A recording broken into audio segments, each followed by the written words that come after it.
Hey, it's JD here, and I just wanted to throw something down, somewhat of a challenge to all you musically inclined folks out there. We are going to be doing a pod list again this year, and a pod list is simply a podcast playlist. It's a pod list. The previous 4 pod lists have consisted of talented members of our Pavement community submitting songs that they have covered from the Pavement oeuvre. Pavement adjacent songs are also welcome, so you could do PSOI, you could do Jicks, you could do Malcolm is solo. Anything is fair game, truly. So get your band together or grab an acoustic guitar and just play your fucking guts out. From there, submit the song to me by email, and we'll go from there. So please submit those songs, jd@meetingmalcolmist.com, or even better, use wetransfer.com if it's a big WAV file. And WAV files are what I prefer. That will work out just magnificently. That's what she said. Podlist 5 coming July 8th. So get those songs in and be a part of something special. Thanks so much. Now, on with the show. Previously on the Pavement Top 50. What do you have to say, Dan from Rochester, about Pueblo? Oh, man. So, first of all, when I listened to this a lot this week, and there's 3 versions, so I did some deep diving into comparing the different studio versions that are out there. But the first thing that surprised me was the length is relatively short. It's slightly less than 3.5 minutes, and to me, that song always felt like very epic. Hey, this is Westy from the rock and roll band Pavement, and you're listening to The Countdown. Hey, it's JD here, back for another episode of our Top 50 Countdown for the seminal indie rock band Pavement. Week over week, we're going to count down the 50 essential Pavement tracks that you selected with your very own top 20 ballots. I then tabulated the results using an abacus and a 6-pack. Okay, there were only 4 left, but I was thirsty. How will your favorite Pavement song fare in the ranking? You'll need to tune in to find out. So there's that. This week we're joined by Pavement superfan, Daniel. Daniel, how are you doing, motherfucker? Doing good. How are you? I'm excellent today. It's a bright and sunny day out. I did a 10K walk. It's just fantastic. It is a good day. It's like I'm in Chicago and it's 50 degrees, and so that's like summer. So yeah, right. To have that in February is like just another planet. It's amazing. Yeah. So let's get right into this. Let's talk about your Pavement origin story, Daniel from Chicago. I am from a town in the South called Montgomery, Alabama. Okay. And I'm also 45, late Gen Xer. Discovering music in the early 90s, you really had to try to search out cool stuff, and especially in a shitty town like Montgomery, Alabama. There were only one record store that was independent, and you kind of had to know a person to get there. And so that's a big part of my origin story is I'm from a shitty place. And the more I get to know Pavement, I realize that Stockton is a lot like Montgomery. It's strip malls and crime and not a lot to do, not a lot of real culture. So I see that connection now. When I was a teenager, I was into classic rock like Neil Young and Bob Dylan, and Steve Miller Band, I guess, was my intro to what my dad showed me about rock and roll. But I started 10th grade, and I noticed a guy had the iconic Pavement Sunny Side Up shirt. Right.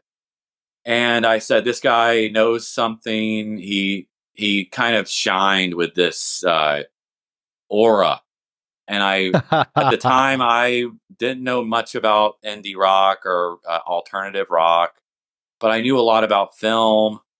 I was into like Tarantino, and that led me to like John Woo and other independent film. I knew a lot about like beat literature, like Kerouac and Ginsberg, Burroughs. So we met, and he helped me with the Pavement and the Sonic Youth. We traded CDs. I traded VHS independent film with him. And we eventually started a shitty like noise band in his garage. Oh, that is so cool. Yeah. And we talked about Pavement and Sonic Youth, Daydream Nation. At the time, I think Crooked Rain was the big one, and Wowie was pretty big on our playlist. But I'm really thankful for that meeting, and his taste was just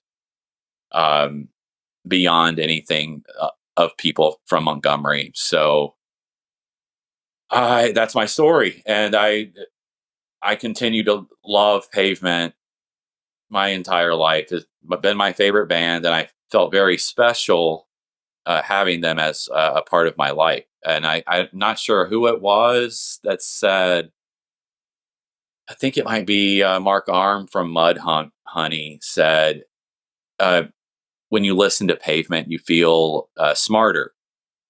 Oh, wow. And I feel like I'm in on some kind of secret.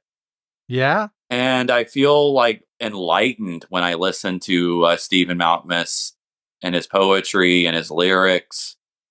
I feel smarter. And coming from a place of like education was not valued and no culture, it meant a lot for me to like have Pavement as this kind of avant-garde art band that led me to different bigger cities and bigger ideas. So what was take me through your experience, Daniel. Take me through that. So you saw him wearing the Sunny Side Up shirt. What was the first spin like? Like, what did you spin first, if you remember? I remember it. And what was going on in your head when you heard it? I got Crooked Rain first. And I remember the disc. And people these days miss out on the artwork of the disc. Right. It's got that layer of like kind of red and maroon art. And I spun it, and I was like, first off, I've never heard a vocalist sound like this before. Right. And I was like, is he singing or is he like speaking?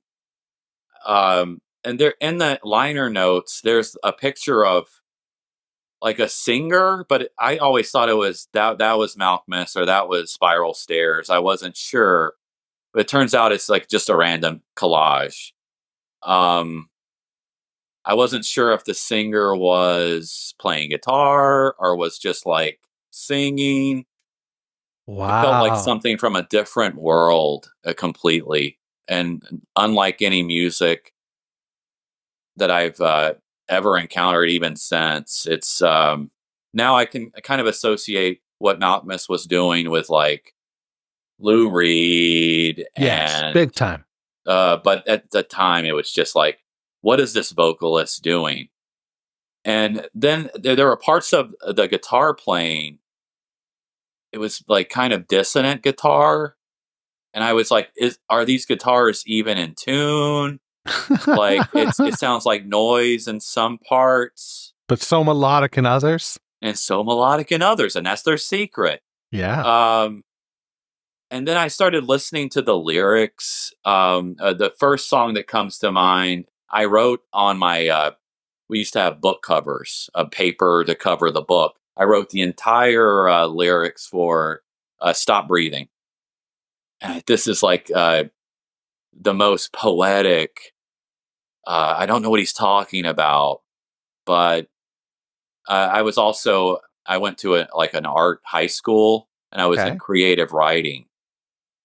And I would do my best to try to emulate in my poetry what Malcolmus was doing with like his prose or his lyrics. Right. Okay. So he was talking about, I think, stuff around a father-son relationship in that song, and I had struggles with my dad, and as we all probably do. Sure. And I was like, abstractly, he's talking about stuff that is really hitting home. And so there were some songs I didn't get at first, like, but yeah, we'll talk about some of that stuff later. Sure. Okay. Yeah. So that was your first experience with them, and Crooked Rain, what a great jumping off point. And just to follow up on, like who's playing what and what are they doing? It wasn't like you could tune into MTV at the time and see a great deal of Pavement, and sort of match it up like you could with other bands. In this case, they were so rarefied. It would be tough to get your hands on, live footage or anything like that. So that leads me to my next question. When did you see them live? Did you see them live? My first concert by them was, it must have been early my first semester at Auburn University. I went, started 97. I went to Birmingham, Alabama at a place called the Nick. I think that's what it is. And so it must have been September or October of 1997. And it was like maybe 100, 200 person venue. It was a very small venue. And me and my two friends from Auburn, we like got there nerdy super early and waited at the big, like the rail of the front row. And it turns out that we were like right across from Spiral Stairs guitar setup. Okay. And it was in support of Right in the Corners. Oh. So amazing show. I think at the time what they were doing was they were playing about 15 songs with an encore of 3 songs, and they played Creedence. Sinister Purpose was a cover that they played, and they had their set list on paper plates, which I thought was very DIY and cool. Yeah. And Spiral at the end of the set, he picked up his paper plate, threw it like a frisbee, and I caught it. So I had the set list. I don't have it anymore, but damn. One time it was in my dorm. It was in a collection as I moved around the country. Of course. But I wish I had that stuff. amazing moment. Probably, I would say it's probably my 3rd or 4th concert ever. I went to REM and Radiohead in support of Monster. That was my first. So it's in good company. Yeah, I bet. So how did you find like-minded people in uni? Like, was it easy, or did you have to seek them out like you did in high school, or how did you find your compatriots to go to that show with? This was so funny. The first day of English class, the teacher asked, "What do we like?" and get to know you icebreaker questions. And me and this guy, Cleve, we both put the same bands. We really liked Pavement, number 1, Lemonheads, number 2, REM, number 3. We wrote those identically. Wow. And it's like this serendipitous kind of thing happened with us, and we became very close friends. And at the time, he was like really into Pink Floyd, and I said, "Hey, man, you got to get really back into Pavement's better than Pink Floyd." So we obsess over our mutual love of Malcolmus and Pavement. So that's how that connection happened. But other times in my life, I've never really found someone who says Pavement's my favorite band. And maybe you're probably my like third person. They always seem to be like a fringe band. No one is like so obsessed like I am, or possibly you are. And that's okay with me. Like, Yeah. this is something it's very special, kind of in this time where everything feels like homogenized. I'm glad that this is a special thing for a few of us. So Yeah, I think so too. We can unite in that. Unite in our solodom. In our solitude. What's your go-to record these days? well, it's grown. It's changed over time, Of course. as it should probably. I think the most bang for your buck and artistic expression of what they represent is Wowie Zowie. Sure. Yeah, I can Like get it, behind that. it is their version of the White Album, Yeah. in that it is like so many different kind of genre attempts, and it feels loose. It feels fun. It's thematically all over the place. Yeah. And it just feels like a real expression of what they were going for as a band. Yeah, I can see that. I'm not sure if it's like the best album, but for me, I think it feels like Pavement and what they wanted. And the go-to for me, I hope it makes your list, is Grave Architecture. Okay. I find that to be quintessential a Pavement song. But yeah, it's just so all over the place and wacky that I love it. What do you say we take a quick break and we come back on the other side of track number 38? Sounds good. All right, cool. Hey, this is Bob Nastanovich from Pavement. Thanks for listening. And now on with a countdown. 38.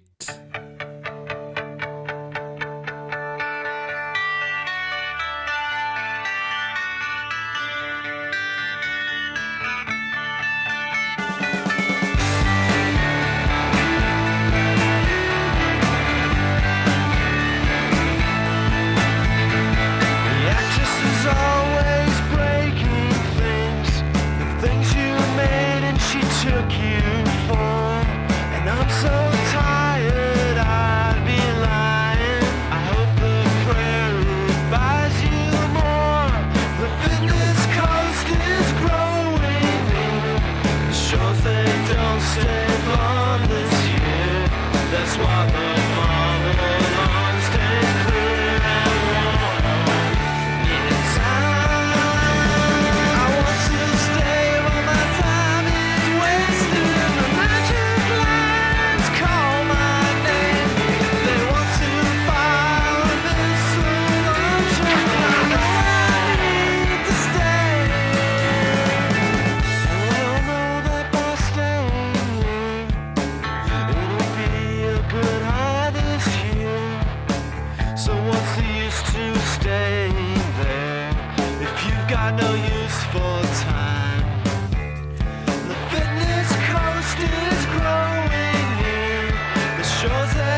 All right. Track 38 is Date with IKEA, the first Spiral jam on the countdown. It's the fifth from Pavement's fourth record, Brighten the Corners, after Blue Hawaiian at 50, Embassy Row at 44, Old to Begin at 43, and Starlings of the Slipstream at 40. Without further ado, number 38, Date with IKEA. Daniel from Chicago, Hey. talk to me about your experience with this song. Well, it was the first Pavement album that I was able to buy on its release date. So it has a special place. It was released, I think it's April 17th, 1997. And I went to my local mall and walked in and bought this album. And it's a banger. It's a really fucking good album. I agree. And 100%. It rocks. And this song is a rocker. And you feel like there's some shimmering layered guitar going on. Yeah. I'm not sure what the song's about. It feels like tough to discern. At the time, I didn't know what a IKEA was. Now I know. It's I think it's a Norwegian furniture store, wholesale furniture. And so now I know. I think I know what the meaning of the song is, because I've had a date with IKEA. I bought a house, and I've had to go to IKEA to celebrate needing furniture. And I remember going to IKEA going, oh, this is what this song is about. Maybe domestication, maybe it's a union. But I like the lyrics, domestication. Yeah. Yeah. But the lyrics are about a relationship strife. The actress is always breaking things. That made me think something's going wrong in the relationship, or he's annoyed with his partner. Not sure. But Spiral's songs have always had their own feel to them. Yeah. And this feels like a quintessential Spiral Stairs song. Not what else does it sound like in those years? Maybe like Super Chunk, like No Pocky for Kitty. I don't know if you know of any other bands that might sound like, but no, because it's tough, because his cuts sort of stand alone on a Pavement record because they're so radically different than the stuff that SM does, right? I think that's what I'm trying to get at. Yeah. But lyrically, you can go down the same bottomless pit with both of their lyrics. I think Malk tends to be, he's got the turn of phrase, right? He's got the gift for a turn of phrase in a way that Spiral doesn't necessarily have the same horsepower at this stage in the game. If you listen to PSOI, like that first record, all this sounds gas. Man, is he firing on all cylinders on that record. I think so. That is prime beef, and I love it. His two outings on Brighten the Corners are both, I think they're both a great jumping off point for what you need to get from Spiral. That's just my take. I think you're right. The idea that it can be on the same album and feel so different. Right. And I'm okay sort of their with secret that. weapon. Sort of their secret weapon in a way, right? I think so. I'm in a lot of ways, I'm not sure Spiral's influence on what Malkmus does. That's kind of a mystery. I believe it showed up more on probably Slanted and the early stuff. Yeah, the EPs off the top, I think they were much more collaborative. But I'm liking what I hear. This is a rocker. This feels like it's got the almost like a classic rock feel to it of maybe Yeah. Tom Petty in there and the Oh, I can see that. Heartbreakers. But Got the sing-along chorus. here's a weird thing about the Spiral stuff. When I would go to the shows, the crowd would cheer so much for Spiral. It was almost like we were rooting for this underdog. And when Spiral was playing his cuts, like Malcolmus it seemed like he didn't know what he was supposed to be doing. Oh. He wouldn't have a guitar part to it. He would just kind of like pantomime playing guitar. But I noticed how much the crowd would get behind like Spiral's chance to shine. So Did you happen to see any dates on the most recent tour in 2022? I did. I saw one at the Chicago. Okay. I found that Steve was much more on board with the Spiral stuff. If for lack of a better term, if he wasn't on board in the earlier years, and I don't know that, I'm prescribing that on him. I shouldn't, but I sort of am, and I just feel like they were much more cohesive, like band wise, this time out. I saw the same thing, and I think I read in interviews where Malcolmus before had seemed kind of apprehensive to put his ball in the Pavement court per se. He was very much on board with being a band that was reuniting and good vibes in general. Yeah. But at the time, I think what you notice about Brighten the Corners is, he's starting to get his own voice, Malcolmus. Right. And it has to feel daunting to have other people in the band wanting to collaborate when you're like really finding your groove. Yeah. So with Wowie, there's I think maybe one Spiral cut, Brighton 2, but then with Terror 0, you're starting to see Malcolmus is realizing that I have something to say and I want it to be this singular vision. See, I think just my take. I add a lot of meaning and interpretation that might not be there. No, that's what we do with our favorite bands, right? They give us that to sort of interpret. But I feel like Malcolmus really was hitting his groove, and maybe Spiral was hitting its groove as well. And it was a sign that they needed to take some time off.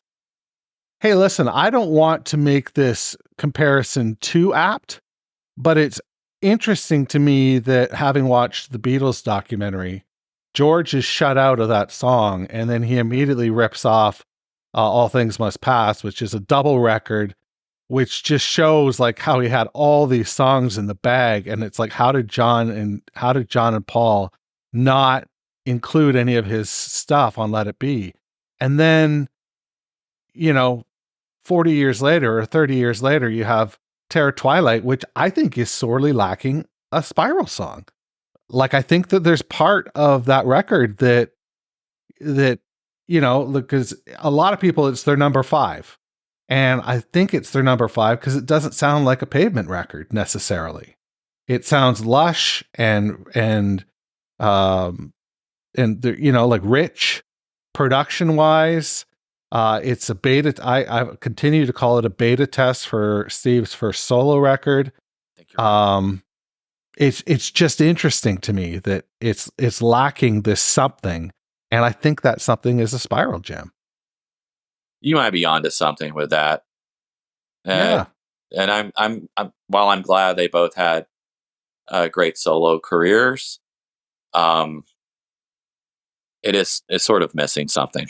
Yeah. So where do you think in terms of the ranking, this comes in at 38. What do you think? Is it properly rated? Is it overrated? Is it underrated? I'm a little. I've been thinking about this. I think it might be overrated. If you would have asked me in 1997, I would have said it should be up there in the 30s. I don't think this has aged for me as well as Interesting. it should have. I don't know. Nowadays, I listen to Brighton and I go, what's the song 3 on there? Oh, you had to ask me that. Uncool and underqualified is who I am. I don't have that stuff at my fingertips. No, I've got this. So if you listen to Transport is Arranged, okay, going right into Old to Begin, yeah, it kind of is in between Transport and Old to Begin. And I feel like those are like way stronger songs. Like, and also those are songs where Malkmus is really starting to have his own voice. And it's like very unique rock. And I think those songs, since I heard Old to Begin is like 44 or 43, I think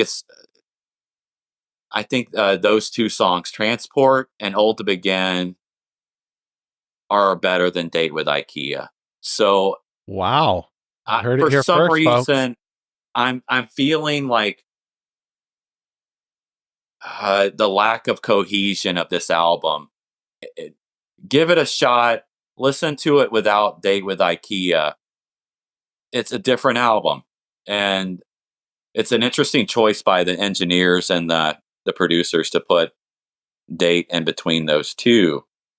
I think it should be ranked lower. I'm sorry, JD. No, that's okay. That's why I asked the question. Hopefully, Transport's somewhere in the top 50. I think that's such a fucking rocker, and it's so heavy at the end. But yeah, I would put Date probably in my a little bit lower. Would it crack the top 50 still? I don't think so. If I'm going to be completely honest, it's going to be in the lower 50, maybe 60s or 70s. Okay, wow. You heard it here first, folks. Still love it. Chicago.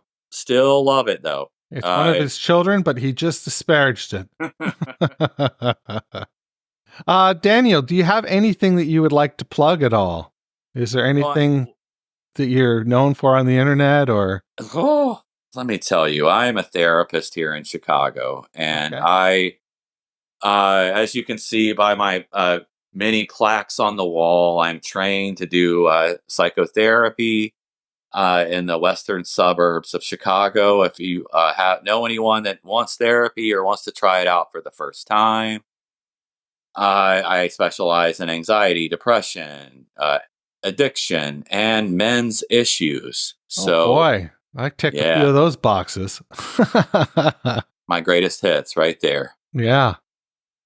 Well, it's been great talking to you, and I really appreciate you taking the time to do this. So thanks for that. Thank you for having me on. It's my pleasure. Wash your goddamn hands. Thanks for listening to Meeting Malkmus, a Pavement podcast, where we count down the top 50 Pavement tracks, as selected by you. If you've got questions or concerns, please shoot me an email, jd@meetingmalkmus.com.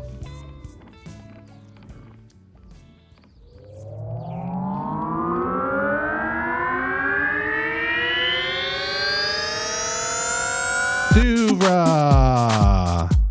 podcasts and such.